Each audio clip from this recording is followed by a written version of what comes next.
আসসালামু আলাইকুম। সংবাদে আপনাদের সবাইকে স্বাগতম। প্রথমে থাকছে সংবাদ শিরোনাম।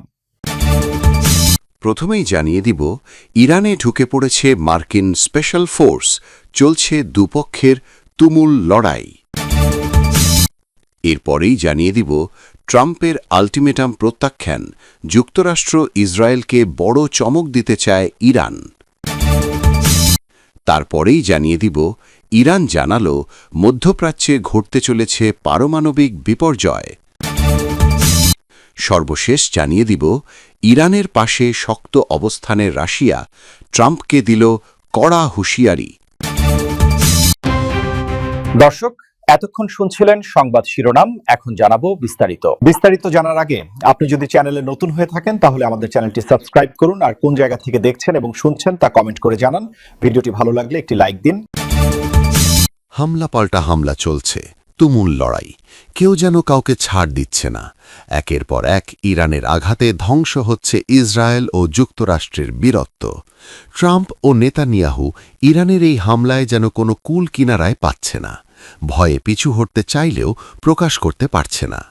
ট্রাম্প তারই মাঝে মিসাইল যুদ্ধের টিকতে না পেরে ট্রাম্প যখন স্থল অভিযানে সৈন্য পাঠাচ্ছে, ঠিক তখন ইরানের হামলায় ধ্বংস হল যুক্তরাষ্ট্রের সবচেয়ে আধুনিক যুদ্ধবিমান। যে বিমান নিয়ে যুক্তরাষ্ট্র বলেছিল এটা কারও ধ্বংস করার ক্ষমতা নেই, ঠিকই তাদের সেই বিমান শেষ করে দিল ইরান। তবে মার্কিন কমান্ডোরা ইরানের অভ্যন্তরে প্রবেশ করার পরপরই ইরানের রেভলিউশনারি গার্ড আইআরজিসির তীব্র বাধার মুখে পড়ে। শুরু হয় দুপক্ষের মধ্যে রক্তক্ষয়ী লড়াই।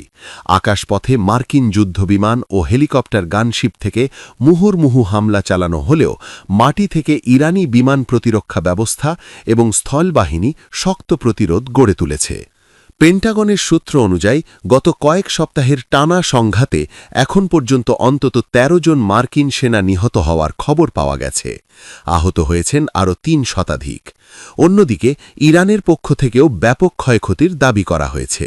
পরিস্থিতি সামাল দিতে এবং হতাহতদের সরিয়ে নিতে ওয়াশিংটন ৪৮ ঘণ্টার একটি সাময়িক যুদ্ধবিরতির প্রস্তাব দিলেও তেহরান তা সরাসরি প্রত্যাখ্যান করেছে। ইরানের দাবি তাদের সার্বভৌমত্ব লঙ্ঘন করে এই অভিযান চালানো হয়েছে, যার চরম মূল্য যুক্তরাষ্ট্রকে দিতে হবে।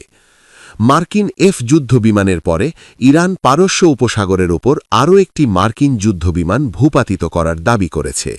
তবে এত কিছুর মাঝে ইরান জানান দিচ্ছে তাদের সক্ষমতা কোন অংশে কম নয়। একের পর এক আঘাতে যেন কাঁপছে ট্রাম্প ও নেতানিয়াহুর বাহিনী। এখন দেখার বিষয় শেষ পর্যন্ত কি হয় এই অভিযানের। আন্তর্জাতিক বিশ্লেষকরা বলছেন আগামী ঘণ্টা গোটা বিশ্বের জন্য অত্যন্ত জটিল হতে যাচ্ছে। যুদ্ধবন্ধে ইরানকে ৪৮ ঘণ্টার টাইমলাইন আবারও মনে করিয়ে দিলেন মার্কিন প্রেসিডেন্ট ডোনাল্ড ট্রাম্প। হুঁশিয়ারি দিয়েছেন দ্রুত ওয়াশিংটন তেহরান যুদ্ধবিরতি চুক্তি করতে। তবে অনেকটাই নির্ভয়ভাবে ইরান জানায় তারা ভীত নয়, বরং আমেরিকার মিত্রদের জন্য বড় চমক অপেক্ষা করছে। এমন হুমকি পাল্টা হুমকিকে আরও বেশি উত্তপ্ত হয়ে উঠেছে গোটা মধ্যপ্রাচ্য।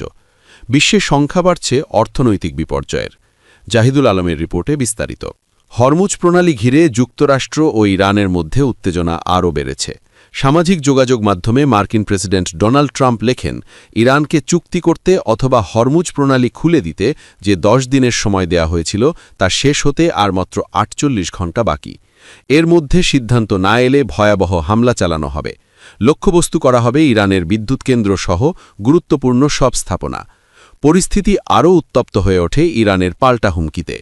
আইআরজিসি বিবৃতিতে বলে, ট্রাম্প যদি সত্যি এই পরিকল্পনা করে তবে পুরো অঞ্চল নরকে পরিণত হবে। আমেরিকা, ইসরায়েল ও এর মিত্রদের ভোগ করতে হবে চরম পরিণতি।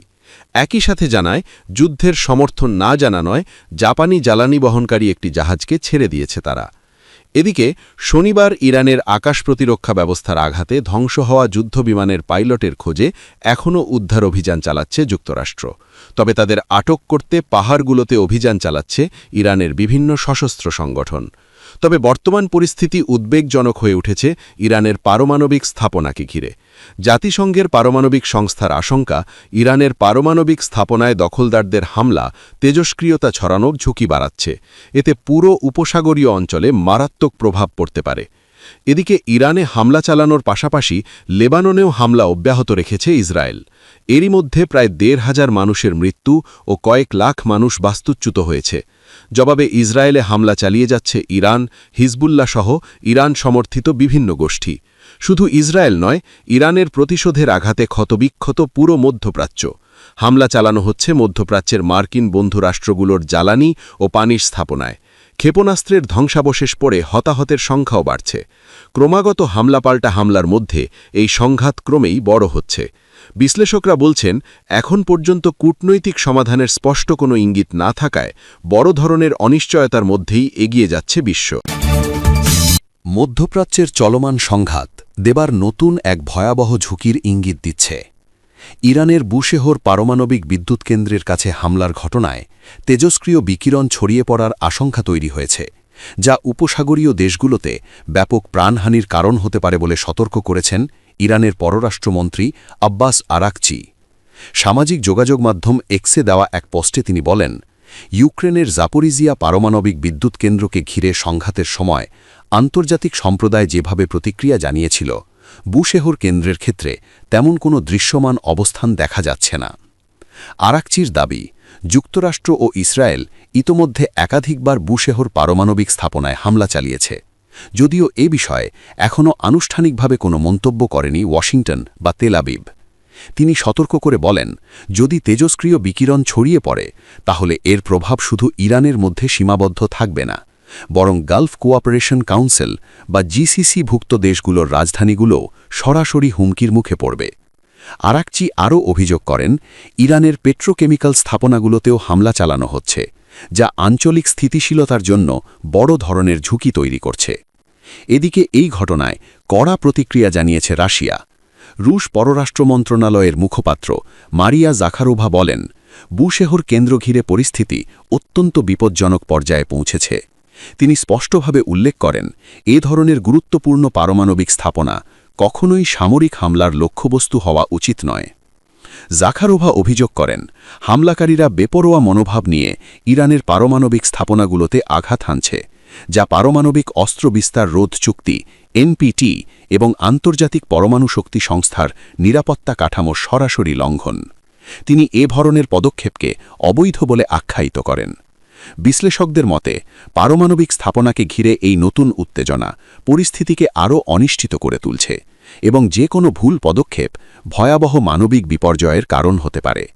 বুশেহর পারমাণবিক বিদ্যুৎ কেন্দ্রকে ঘিরে তৈরি হওয়া এই সংকট মধ্যপ্রাচ্যের যুদ্ধকে নতুন মাত্রায় নিয়ে যাচ্ছে, যেখানে সামরিক সংঘাতের পাশাপাশি পারমাণবিক নিরাপত্তার বিষয়টিও এখন বড় এক উদ্বেগের কারণ হয়ে দাঁড়িয়েছে। মধ্যপ্রাচ্যের রণক্ষেত্রে এবার কি তবে পরমাণু বিপর্যয়ের হাতছানি? ইরানের বুশহর পারমাণবিক বিদ্যুৎ কেন্দ্রের ঠিক পাশেই মার্কিন ইসরায়েলি ক্ষেপণাস্ত্র আছড়ে পড়ার পর এমন আশঙ্কায় এখন তুঙ্গে। এই ঘটনাকে বিপজ্জনক সীমালঙ্ঘন আখ্যা দিয়ে কঠোর হুঁশিয়ারি দিয়েছে রাশিয়া। মস্কো বলছে, পারমাণবিক স্থাপনায় হামলা কেবল আন্তর্জাতিক আইনের লঙ্ঘন নয়, বরং এটি পুরো অঞ্চলকে এক মহাপ্রলয়ের দিকে ঠেলে দিচ্ছে। ইরানের দক্ষিণাঞ্চলীয় বন্দরনগরী বুশহর, যেখানে অবস্থিত দেশটির একমাত্র সক্রিয় পারমাণবিক বিদ্যুৎ কেন্দ্র, শনিবারে এ স্থাপনার ঠিক পাশেই আছড়ে পড়ে মার্কিন ইসরায়েলি জোটের ছোড়া শক্তিশালী প্রজেক্টাইল। হামলায় স্থাপনাটির ব্যাপক ক্ষতি না হলেও প্রাণ হারিয়েছেন একজন নিরাপত্তা কর্মী। আর এই ঘটনায় যেন মধ্যপ্রাচ্যে আগুনের ফুলকি হয়ে দেখা দিয়েছে। হামলার পরপরই নড়েচড়ে বসেছে ক্রেমলিন।